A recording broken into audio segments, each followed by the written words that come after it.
What's up, stacking dubs? We've done it. Kuminga has signed his deal.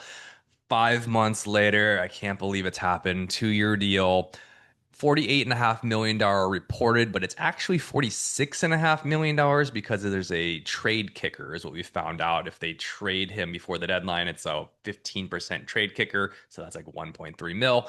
Just little details here. Obviously, there is a team option in the second year, and Kuminga does not get his no trade clause. I thought that there might be a chance they let him waive that no trade clause just to make this happen, but they don't. The Warriors stand strong. They do not blink despite a pretty reckless and ballsy bluff by Kuminga's side to take the qualifying offer, but everyone avoids mutually assured destruction. And this is probably the best case scenario for both sides. Kuminga gets a deal where he gets paid this year. He has a very tradable contract where he, hopefully by the deadline, the intent, it sure seems, is to move him to a team probably where he would prefer to play and blossom. But again, he doesn't have control over that anymore. But pretty much any team is going to be sort of a rebuilding team at that point that trades for him, which means he's going to get plenty of usage going forward.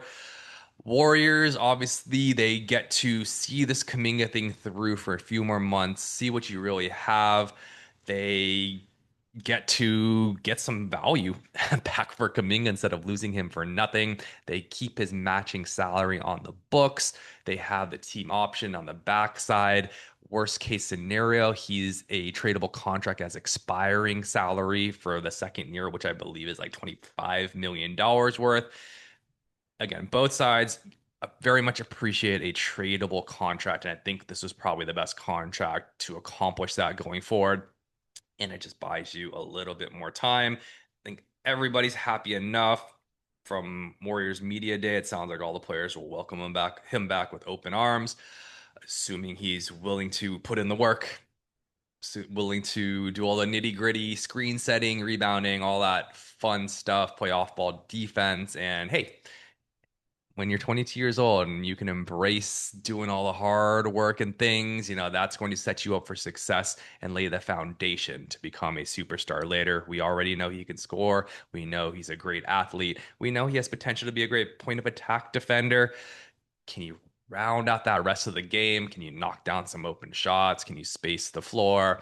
Can you be a good teammate? All those things I believe he can do, and I believe he needs to do a bit better. And if that's the case, now we're looking at a true win-win where the Warriors are going to be winning games. Kuminga is going to be playing a lot of minutes and playing well, and you might have a bright future together. Other moves, just we'll get back to Kuminga in a second, but as it's kind of started rolling in, I fortunately I'm doing this a little bit later, so we've had more details on subsequent deals that have come in. So Melton is looking at a 2-year deal. It's rumored to be a player option on the backside, but as it stands right now, it's a 2-year deal on the vet minimum. So great that we have him for multiple years. Horford also multi-year deal, 2-year deal on the mid-level exception. Seth Curry is a little back and forth about whether he'd be able to be signed or not. I believe he's going to be signed through camp. He's going to be waived and then picked back up in November just for salary purposes. That's the way it works. And then we already know they have GP2 at that minimum also for just 1 year. So the roster has come into shape. It is nice to see, and finally we can move forward and look forward to basketball season with this monkey off of our back.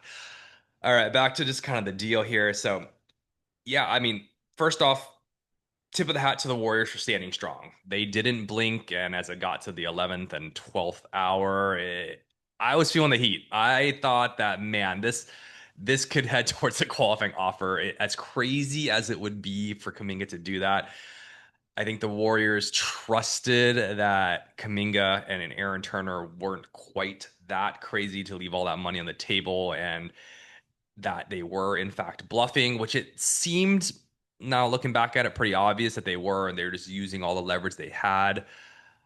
But like if you're playing poker and you're someone goes all in at you, if it's someone you play with a lot and it's someone that has a reputation of being a good player and they're a professional poker player, little more predictable. If they're going in, they either have it or they've told themselves that story. They've played the hand up until that point. They've painted the picture where it's a believable, strong bluff.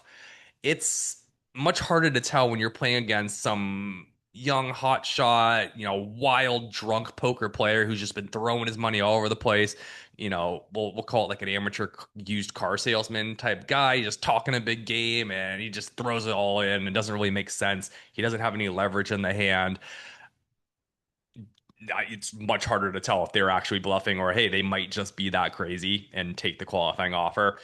So good job for the Warriors for reasoning it out, and I guess good enough job by Aaron Turner and the Kuminga camp for not being that crazy. So, they best case scenario again, and I think really the biggest benefit here is it keeps the window open. The Steph Curry window, the Draymond Green window, it keeps hopes alive because if this had gone the worst possible way, it's a disgruntled and kind of broken team for this year, and then it's just over. You don't have a salary slot, you don't have a trade piece other than some random picks, but you don't even have the salaries to go chase a third star. This at least keeps that option open. You have basically $23 million plus you could add someone else to that and really go get a 35 $40 million player if you really want to chase it and attach some picks, which is a whole different story. And who knows if the Warriors will ever attach picks to a trade with Kuminga for a better player that helps them win now. But at least it's possible at this point. So it keeps the window open. And ultimately, it keeps the Joe Lacob dream of Kuminga blossoming and really turning into the player you drafted him at 7 overall and hoped he would become. It keeps that potentially that fairy tale ending open. And yeah, ultimately, I'd say so let's just all breathe a collective sigh of relief because it could have been much worse. And this whole thing, as of 24 hours from now, it could have just been all lame duck status, and Steph Curry was just winding down. Yeah, so I mean, really, I want to talk about, how are we going to maximize Kuminga? I think first off, from his standpoint, he needs to embrace his role. He needs to I mean, Steve Kerr's told him a million times and told his camp many times, the type of player he wants him to become, lean into that Sean Marion, that Aaron Gordon, that type of a role where you're really just kind of digging in on the defensive end. And we know you can score, but I want you to do all these other things really well. And the scoring will always be there. We want you to be that sixth man on ball scorer with that unit. But when say you're on the floor with Jimmy and Steph's off, you need to be a slasher, right? You need to be off that weak side. And if Jimmy finds you, you're either spacing the floor as a shooter, but most importantly, you're cutting, through the lane, cutting baseline, kind of depending. But from that weak side, you need to be aggressive and you need to be active. And there's no falling asleep off ball on defense or on offense. You need to be using your young motor and you need to be moving at all times. If 39-year-old or whatever he is, 38-year-old, 37-year-old Steph, when he's 38, is running around the entire game, there's no reason that 22-year-old Kuminga shouldn't be on the move at all times, especially on the offensive side of the ball. So I need movement, I need efforts, I need rebounding there. When Steph's on the court and Kuminga's playing with him, we know that it can be a clunky fit. We also know that Steph makes everybody better because of the spacing, so it gives Kuminga room to operate. But I'm focused more on what Kuminga does for Steph and how he works with Steph. Can Kuminga be a good point of attack defender when Steph's on the floor? Can he be that guy on that defensive side to say, hey, Steph's got the offense for the most part. I need to channel my energy onto the defensive end right now and be a strong perimeter defender, be a strong defensive rebounder.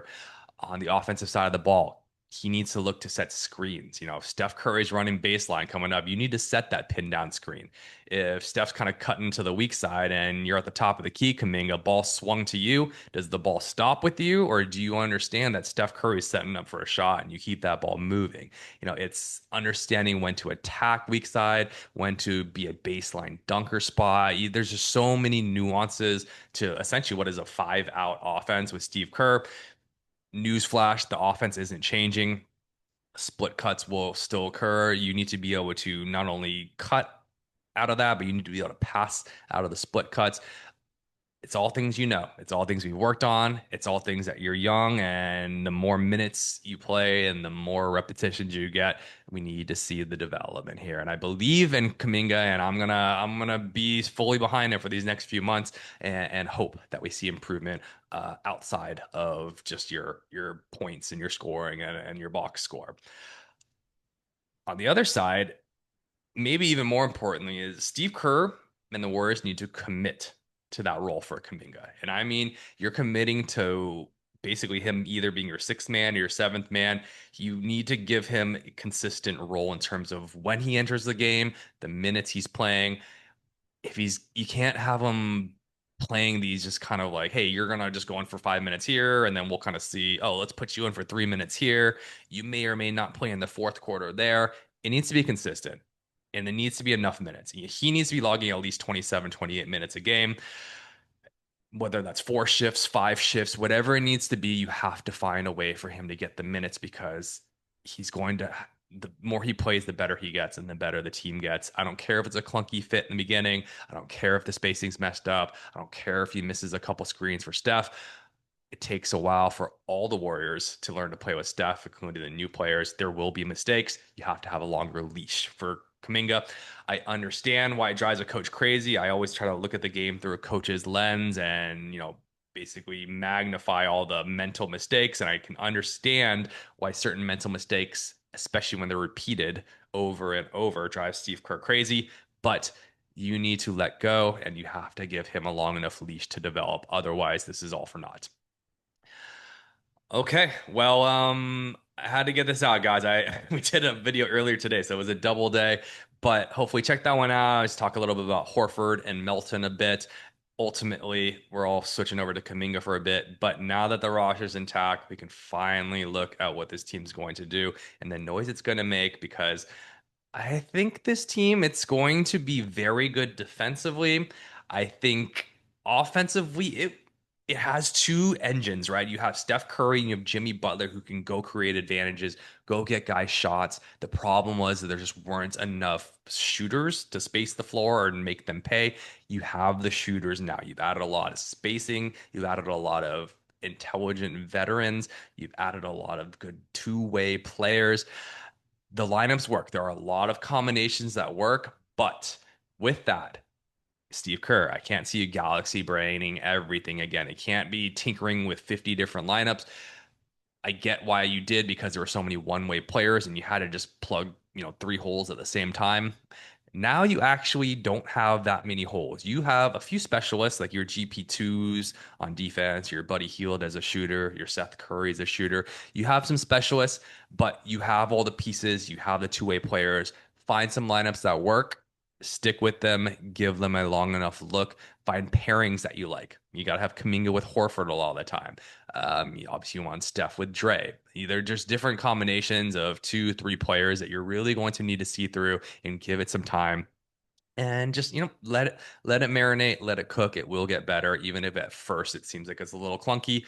Just like with Kuminga, you got to give him the runway, and we'll give it till about February. And from there, if it doesn't work, we'll make the move. All right. Good job, everybody. We hung in there. You did it. I'm proud of you all. And yep, on to bigger, better things. Until next time, I've been Chris Chinn. Hook it up with a like, follow, subscribe. Until next time, peace, love, and stacking dubs.